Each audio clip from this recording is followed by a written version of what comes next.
जिस red corridor पर कुछ साल पहले लोग दिन में भी निकलने में डरते थे, अब वहां की तस्वीर पूरी तरीके से बदल चुकी है। यानी रेड कॉरिडोर से शुरू हुआ सफर ग्रोथ कॉरिडोर में तब्दील हुआ और आने वाले वक्त में यह तस्वीर और बदलेगी।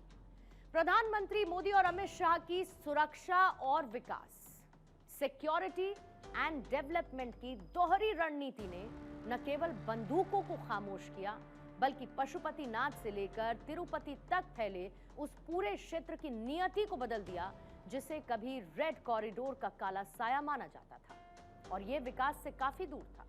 लेकिन अब यही कॉरिडोर विकास का न्यू डोर बन चुका है। मान्यवर, आज बस्तर से नक्सलवाद लगभग समाप्त हो चुका है। बस्तर के अंदर हर गांव में एक स्कूल बनाने की मुहिम चली। बस्तर के अंदर हर गांव में राशन की दुकान खोलने की मुहिम चली। हर तहसील पंचायत में पीएचसी सीएचसी बने, इनके आधार कार्ड बने, राशन कार्ड बने, 5 किलो अनाज मिल रहा है, गैस के चूल्हे वितरित होते जा रहे हैं। मैं इतना ही पूछना चाहता हूं, नक्सलवाद की जो लोग यहां पर वकीलात कर रहे थे उनको, कि ये 70 से अब तक क्यों नहीं मिला। नक्सल को लेकर प्रोपेगेंडा आज तक बहुत चलाए गए, लेकिन नक्सल को मिटाने का दम, नक्सलवाद को मिटाने का दम कोई सरकार नहीं कर पाई। लेकिन मोदी शाह की जोड़ी ने यह बता दिया कि कुछ भी नामुमकिन नहीं। अगर देश हित मन में हो तो मुश्किल कुछ भी नहीं। कैसे धीरे धीरे नक्सल का संघार देश में हुआ, ये डिजिट आपको देखना चाहिए। साल 2004 से साल 2014 के बीच नक्सली हमले और उपद्रव के जो मामले 16,463 रिकॉर्ड किए गए, उन्हीं में साल 2014 से 24 तक ऐतिहासिक कमी आई।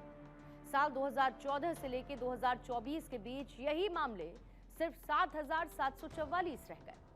नक्सलियों ने कई बार देश को बड़े जख्म दिए, लेकिन मोदी सरकार आने के बाद से नक्सल की कमर लगातार टूटी। सिक्योरिटी, पर्सनल डेथ्स की अगर हम बात करेंगे तो साल 2004 से 14 के बीच 1,851 सुरक्षा बल शहीद हुए, जबकि साल 2014 से 2024 के बीच इस संख्या में भारी कमी आई, जहां 509 सुरक्षा बल शहीद हुए और आम लोगों की मौत के मामलों में भी कमी दर्ज की गई।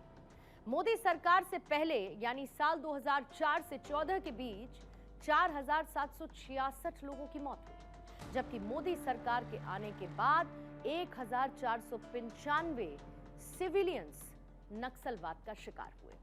प्रभावित जिलों की बात करेंगे तो साल 2013-14 में इनकी संख्या 126 थी, जो अब घटकर सिर्फ 2 रह गई। साल 2025 में करीब 2,000 नक्सलियों ने सरेंडर किया। धीरे धीरे नक्सल की रेड लाइन डिक्लाइन होती गई और अब यह ऐलान हो चुका है कि नक्सल पूरी तरीके से देश में अपना दम तोड़ चुका है।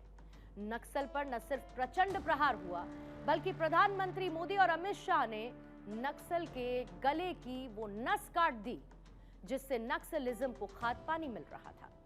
इसके लिए केंद्र की तरफ से एनआईए की एक स्पेशल यूनिट, या जिसे वर्टिकल कहा जाता है, उसे एनफोर्स किया गया। एनआईए के इस वर्टिकल ने 40 करोड़ से ज्यादा की नक्सल संपत्ति को जब्त किया। इसके साथ ही ईडी ने भी करीब 12 करोड़ की संपत्ति को सीज किया। प्रदेशों की तरफ से भी 40 करोड़ से ज्यादा की संपत्ति को जब्त किया गया।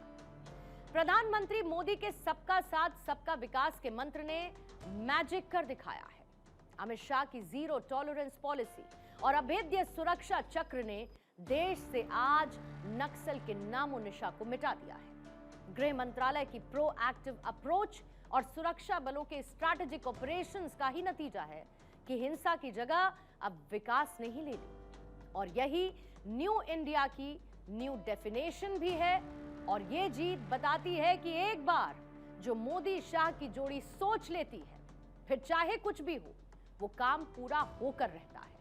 और यही इंडिया स्टोरी की सक्सेस स्टोरी का मूल मंत्र भी है और यही है संकल्प से सिद्धि तक का रास्ता पार करते हुए हमारी आज की इंडिया स्टोरी।